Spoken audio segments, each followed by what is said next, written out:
What if you could read someone's mind? You always knew what they were thinking, you always knew their motive, and you always knew what they were going to do next. While you can't do this, I can tell you how to get close. I'm an entrepreneur. I've hired over 500 people in my life and built super successful businesses. So much so that I've mastered persuasion and understood how to properly read someone, so you almost always know what they're going to do next. Reading people can be confusing because the most important thing that you have to pay attention to if you want to read people better is you have to first realize that words are a facade. That means it's fake. It's always said for a reason. And sometimes just because someone is a nice person doesn't mean that they're actually telling you the God's honest truth. They may not have malicious intent, but they may just not say what they actually mean. Let me give you a simple example. You get a new haircut. You go and ask your friend or a family member or someone that you work with that's super polite. They're just the nicest people. And you go, "Hey, Mary, what do you think about my new haircut?" She goes, "Oh, it looks great. I like it." Okay, did you notice the tone there? It was a little hesitant. Her words were, "It looks good." But the reserve and the hesitation was, "This is different. I don't know if I like it." Now, does this make this lady Mary a bad person? You could argue on it. I would say probably not, because she was just meaning to be nice. But if you were paying attention to her body language in her tonality, you would quickly realize that she didn't really think it was actually looks as good as it was. So the key here, and what I've realized, is that 93% of a conversation is actually nonverbal. It's shown through the tonality, the body language, and I think even a step further, the energy that person has. Only 7% is through actual verbal communication. So let's pay attention to the way in this example that this person said that. She goes, yeah, I like it a lot. It looks good. The key is to respond to not what they said, but to respond what they meant. So a good way to do this is, well, do you think I should have done it differently, or do you like the other way more? Then she might go, well, I will say this, I might be biased, but I've always liked you with a little bit longer hair. I just always loved it. Like, really? Well, what do you think about the color? Or what do you think about this? I'm just giving you random examples. I like it. It looks good, but maybe it just needs to grow on me a little bit. But regardless, you look good in anything. So now you went from, yeah, it looks really good, to finding out that she actually likes you with longer hair, and she's really not sold on it, but you don't look horrible, basically. And you figured this out by not paying attention and obsessing over their words, but by listening to the tonality that she spoke, the way that she said it, and of course, her body language. The key is to reply to what people mean versus what they say. Sales reps in many of my companies, this is one of the key things that I teach them early on, is reply to what the customer means, not what they say. So for example, if you sit down for a meeting for a first time or an interview, and they say something like, "And how long have you been in sales?" Or, "And how long have y'all been in business?" Do you hear the tone? It's a very skeptical tone.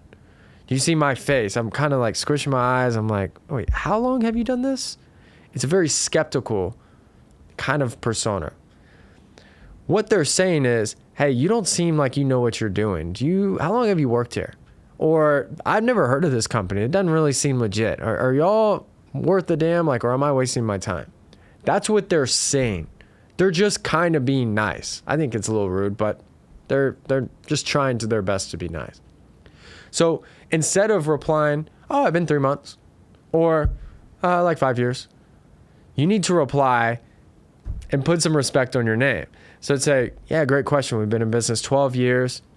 We're one of the fastest growing companies in America, and we've been listed as the best renovations company in the XYZ area actually for the last 3 years. And myself, I've actually been here for 10 months now and been a part of actually 27 jobs all across Europe. I've actually done 4 or 5 in your area." And they're like, oh, damn. Oh, that's incredible. That's amazing. And now they kind of back up and they get more respectful. If I would have just said, 12 years, or I've been here 10 months, you're kind of at the mercy of whatever their perception is. And so it's important that because you're replying to what they actually mean, you can actually get down to what they're actually saying and go a little bit deeper and to make sure that you can properly communicate with them. The next is when you're meeting people for the first time, it's important to kind of dial it back a little bit. A mistake I see people do all the time, this is specifically more so for if you're dating someone or mainly, in a business, you're in a deal, you're in an interview. What they'll do is they'll just reveal way too much information early on. They'll say what they like, what they don't like, what they want, what their perception is. They'll say all of these different things. And what happens is, because you're revealing so much, many times it'll cause skepticism in some capacity, but also what it will do is cause the person you're communicating to, or to actually say less, to not tell you the things they actually like. For example, let's say that you're interviewing someone and you're super professional and suit and straight edge, and you're like, I don't drink, I don't go out, I don't do this. And for this specific job, you're wanting a very cookie cutter, detailed, safe person that's not crazy or wild. But let's say you're interviewing someone that's just a crazy person. Not in a bad way, but they just are very wild. And you're sitting there telling them how perfect you are. Do you think they're going to be more inclined to tell you that they love drinking, they love going out, they love partying, they love doing this? Which I'm not saying is just a bad thing, but just as an example. They probably won't. They're actually going to hide their cards and say, oh, I'm the same way. I'm very professional too. Because why? They want to close the deal or they want to get the job. So now you actually don't know who the hell this person is. One trick that we would do every time that we interview people is I'd actually have one of my more relaxed, guy, just cool manager interview them the first go around. And he would purposely act like he was just a friend. He's like, so what's up, man? Like, why'd you apply to this? What made you apply to this job instead of another job? What do you think you can do it? What's it like? And he would talk to him like he's best friends with them. And they would tell him everything. We would know exactly why they applied, exactly how good they are, their experience. Because why? They did not feel threatened. You have to stop making people feel judged when you're meeting them for the first time. Instead of trying to get something or even just to strategize to find out who they are, just relax, be open and be non-judgmental and just ask them like, hey, where are you from? Oh, I love that. Oh, that's great. And when you don't have a judgmental tone and you're not trying to catch them, you're not playing catch 22, they kind of open up. And you get to find out who they actually are, not to manipulate them, not to get something out of them, but to just simply know who you're dealing with. Next is by figuring out what actually drives this person. I found that when you figure out the key drivers of a person or even a business or a team, you will always know what they're going to do in every single situation. When I'm interviewing people, I would go into deep conversations about what drives them. And many times the first couple answers that they give you is really what I like to call a Miss America answer. For lack of a better word, it's kind of just bullshit. So I'll say, hey, what drives you? Well, I XYZ company, I made this much money and I'm really just looking to increase my earning potential and move up. Nobody knows what the hell that means. Everybody says something like that. So now I want to do discovery and find out what that is. I go, really? Well, let me ask you this. Let's just say that the pay was increased 30% at this company. Would you stay or would you still look for other options? It would maybe make me consider staying there more, but I'm really looking more so for more opportunities and a place where I can really grow financially and into leadership potentially. And you're like, oh, leadership. Okay. And let me ask you this. Of course, who doesn't want to make more money, but what's the key driver for you wanting to make more money? Well, I actually just got married and I was just talking to my fiance or my wife, and we're thinking about having a kid. I think, really? Well, what's the timetable of that? Oh, this. Okay. So you're like, oh, okay. He has a family. He needs to make more money. Like you mentioned leadership roles. Have you considered getting a leadership roles or asked about it or applied for it at the old place? It was, well, I did. And I talked to my manager and he basically just pushed me out of the office. And I talked to another general manager and they didn't really want to talk to me either. I applied for a couple jobs in that company and they just there's just a lot of politics there. You see what I mean? It's only been about 2 minutes. And now I know he needs to make more money because he just got married and he's having a kid probably, or they want to. And it's not that he hates where he's at, but he really wants to move up in his career and potentially get into a leadership role, but he's neglected every time he talks about it. You're like, okay, cool. So what I'm hearing is that you want more opportunities as far as moving up, leading other people and helping them grow. But at the same time, a financial opportunity to where you can actually make more money so you can provide for your family. Is that what I'm hearing? Yes. Now I have a great indication of what this individual is going to do in almost every single situation, because he's driven by money. He's driven by being recognized and being significant. So I know that, let's say he does a really, really great job before he's in a leadership role and we recognize him and we have him talk in front of the whole company, he's going to feel more inspired. He's going to feel more driven. If we put together a clear-cut plan on how he can move up into a leadership role and he knows that plan and he's increasing his income along the way, I know that he's going to work a hell of a lot harder than anybody else because I'm managing and working with him in accordance to what drives him. Look, if someone is driven by money in every situation, and let's say you've worked them for 5 years and someone else gives them more money, do not be surprised when they leave you. Go do a deal with them, because what are they driven by? Money. Some people aren't driven by money. They're driven by security. So let's say they can make $90,000 working with you, but they get an offer for $80,000, but it has better insurance and the company's been in business longer and they work a little bit less hours. They may leave you for a company to make less money because they're not driven by money. They're not driven by status or recognition, but they're driven by security. So it's important that you piece these things together. When you're letting someone be themselves, you find out who they actually are.